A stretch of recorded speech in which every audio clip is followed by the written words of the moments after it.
leader? Right, you see, the concept of leadership is very, very important.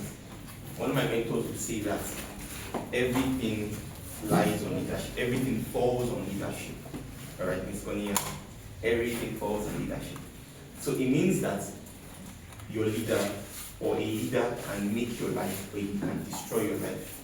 Right, I've given a classic example with your class rep. There is assignments, the class rep is not telling you, not telling anybody, right? Funny things like that. Same thing here with business. Your leader, by virtue of his decisions, you as a leader, by virtue of your decisions, you can make or ruin somebody's future. You as an individual, you are becoming someone whose destinies are attached to. So as someone who is becoming a father, your decisions will be nonchalant in this stage in your life. It is automatically ruining someone else's life. Do you understand me? So it is very important for us to understand your responsibilities as a leader. Alright, and before I go any further, I have a subtopic which I'll be focusing on in the next couple of minutes, and it is the qualities to look for in a leader. The qualities to look for in a leader. I have a couple of them listed out here, but I'll stop wherever my time affords me to stop. Okay?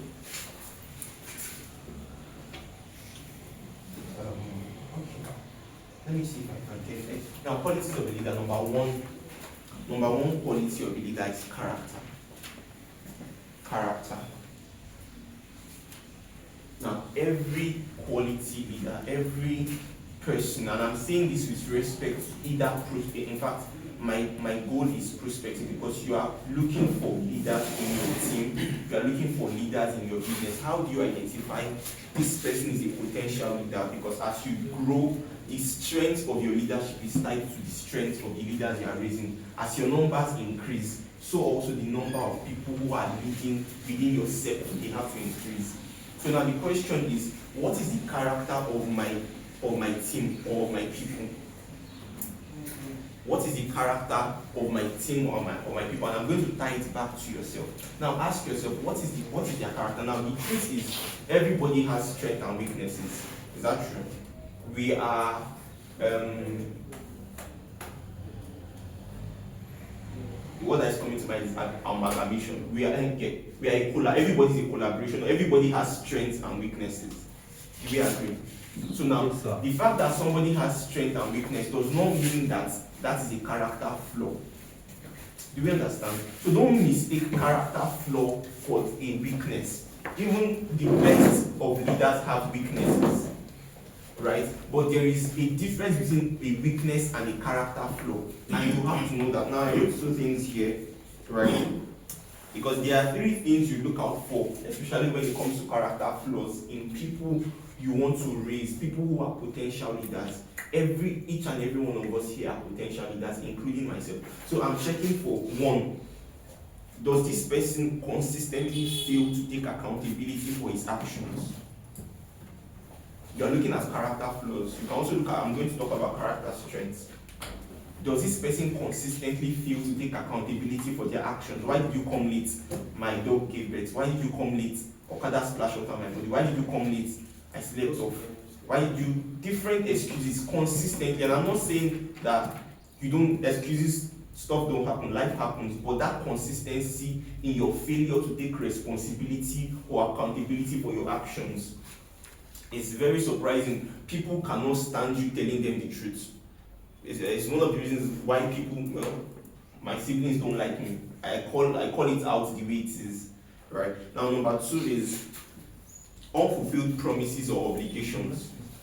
Go and do this thing, you give excuse. Go and do that thing, you give excuse. Is this under the clause? Yes, under the clause. Unfulfilled promises or obligation. You are giving an obligation, you don't fulfill it. You are asked to do a certain thing. Sponsor my leader, I will do it. Don't worry, I will do it. But you still don't do it. Now, next character flaw. Three of these character flaws are red flags. The next character flaw, which is the last one I've talked about, is failure to meet deadlines. Consistent failure to meet deadlines. That's a red flag. Consistent failure to meet deadlines. Go and do this. I will do it by tomorrow. It's something all of us, many of us are still struggling with at this point, and it's something we can work on. Now, there are also character strengths, things like, things like teachability.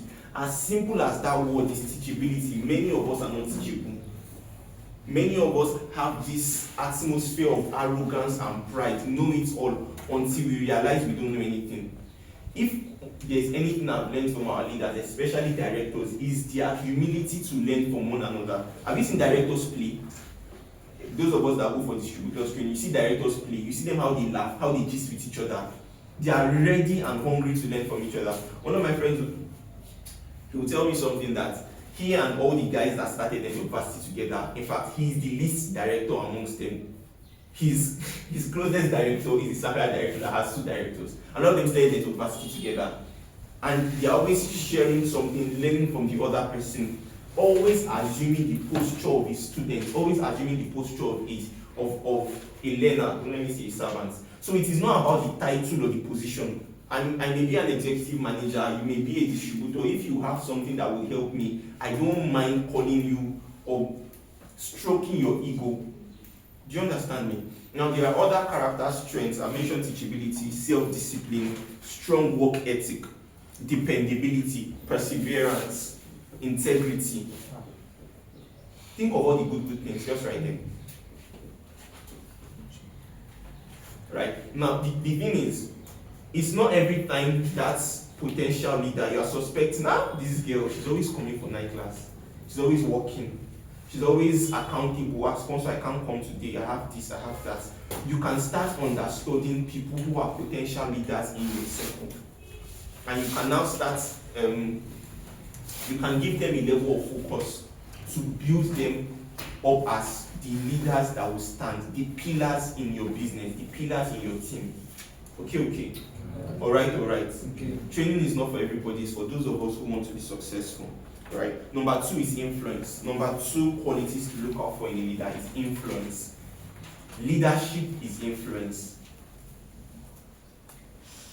Leadership is influence, and you have to understand, or you have to know 2 things about leaders I wrote here. One is that one of the things is every leader is going somewhere. You find any leader that is just drifting, he doesn't have something he's pursuing. You should be wary of that person. Even in your potential leaders, they have a sense of purpose, a sense of focus, a sense of pursuit. That's how you know that this person is someone I should take note of, I should take cognizance of. Number 2 thing I wrote here is that he's able to persuade people to go with him. And his ability to persuade people to go with him is not by talking to those people necessarily. It's not by cajoling them. It's not by manipulating them. It's as a result of who he's becoming. His diligence in pursuing that thing he's following. People naturally are persuaded to join him. Do you understand what I said? Yes, sure. All right, I wrote something here which I will just say is that now influence is not enough. You have to look at what is the quality of this person's influence. I've seen teams, or I've seen people who, maybe our leaders at the back will be able to understand the best. So this is you. You have one downline, right? This downline has a downline, 2 channel. There's fire on his head. And because there's fire on his head, just go and carry 6 people, 5 people straight. Now this person, you might be quick to call him a leader, you might be quick to say he has influence. Now ask yourself, what is the influence of this person on these people? Because if this person has a negative influence, you have compounded the problem in your team. Because now this person, because of the quality of who he is becoming, because of his potentials, he begins to, in a way, mentor these guys. I used to have one success line, very amazing guys. I used to ask myself, how did you prospect this person? When I asked my downline, how did you prospect this? And I asked my downline how you prospected this person. And this person brought one amazing downline of mine, or success line of mine. My guy. Now your guy is a big guy already. And I'm concerned about the person or the people this guy is going to prospect. Because already this guy is a crisis. So any effort he takes to bring in more people or to lead people will tell on my leadership, which will tell on me. Do you understand? This is why raising quality people is important. In fact, I can almost tell the kind of person you are by the kind of downlines you have. Because you prospect somebody you think you can approach. If you're a serious-minded person, if you are serious, like you're basically you're serious-minded, you will have the confidence to approach a serious-minded person. But if you consider yourself, especially for those of us, that's what I'm saying, potential, especially for those of us who are new, if you think you are a funny person, no offense to anybody, if you think you're a funny person, you easily laugh and relate to people, you will naturally gravitate towards people who are jovial like you. So naturally, if you are a person who does not have morals, scruples, or ethics, you will naturally gravitate to lead people like that. So you need to ask yourself as a leader, what is the influence of this person? What is the quality of this person's influence? Are we together? Now I wrote something here now. It's a question which I asked myself, right? Now the question is, who is influencing this leader? I have a personal stuff I was speaking with one of my leaders yesterday. And I said that these days, I don't used to view people's status like that. It's just very select people on my status or in my contact list I view, I block every other person. I try and view my downline status. Because most times I don't talk with them, most times they don't talk with me. But I want to see, by what they are posting, I can know what they think. I can know what is influencing them. So when I have one of my success lines, the boy is always posting quotes. It's not motivational quote I'm posting. It's not. I already know that this one I don't have problem here. So if you go and look at what your team members are posting, or even yourself, what you are posting, your sponsors should be scared. Your leaders should be concerned.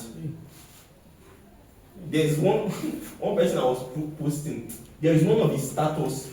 It must be something about sex. Or about women, I knew that there's problem. Is that I dedicate time to train this person, or I just quarantine him and leave him until I'm ready. Do you understand? Next is positive attitude. Next thing you should look out for is a positive attitude. A positive attitude. Ask yourself, because you must understand that a positive attitude is one of the most valuable assets anybody will have. A positive attitude is what you use to withstand storms. Trust me, there is no leader. Some of our leaders, if they tell you what they are facing and they still smile and greet you. These days I'm understanding what Mr. Elijah used to go through. So when he's angry or is in a way is lashing out on us or on people, I understand. Because you don't know what he's going through. 360-degree leadership by John C. Maxwell. He talks about being a 360 leader. You have to lead up, you have to lead sideways, you have to lead down. You don't know the pressure that is coming from his own leaders, pressure that is coming from his team members, pressure that is coming from his clients, pressure that he's facing from Fiverr. Maybe they blocked your accounts, canceled like 4 others, and downline is complaining that I don't have this, I don't have that, and he still has a positive attitude to make you smile, make you laugh, make you happy. And maybe you passed and he didn't greet you, and he just nodded, or he didn't even answer you, and a positive attitude is very important. This is why I'm very, very happy, or sometimes I wonder how parents do it. They don't have much, but they are able to play and laugh with you. They have not gotten order this week around coming. So I may come here and smile, but on my own I'm thinking about things. But I have understood that a positive attitude, trust me, is contagious. It naturally endears people to you. It naturally attracts. Nobody wants to go to someone that is squeezing face, frowning his face. It's not about smiling or shining your teeth. People naturally know. You carry something like that. It's something I wanted to talk about. There is an atmosphere to cultivate leaders. They naturally know when you carry that atmosphere. You don't always have to be smiling, but you know that have you met people that you go and meet them and you are naturally calm? You are more relaxed to talk. You are more open to them. It's not about their disposition or their demeanor in that moment. They've successfully carried an atmosphere. That's why some clubs, football is the best example. Some clubs will not sell certain players. They will keep them till the player retires in that club. Because those players' presence on the team is motivation for every other person. For me, I believe, I'm not a football person, but I know clubs like Barcelona believe in grooming what's his name now? Yama. No, it's not football. John C. Maxwell says it's training the farm hands, training from the farm. They've learned how to groom academic talents, right? Youngsters, and groom them in the team. I'm telling you, even if you were not playing football and you go and play for Baka, people will think you're a superstar. You've been playing football for ages. Because you've come into an atmosphere where everybody is good. And as a leader, you are looking for that. You are looking for that in potential leaders. Now let me run, because this is not the last. Let me just jump to my last point. There is excellent people skills. I won't talk about that. Let me just talk about the last one I want to talk about. You can write that excellent people skills. Excellent people skills is more than just communication.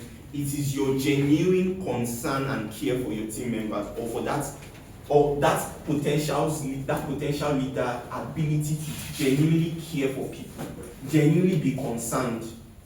It's not about eloquence. It's not about you know big English, you know big grammar.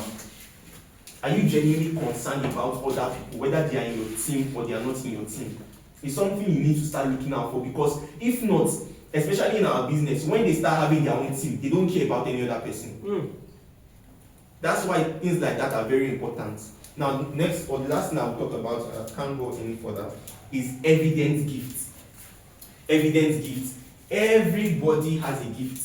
Everybody God has created is unique. Everybody has a unique area of gifting. Do we agree?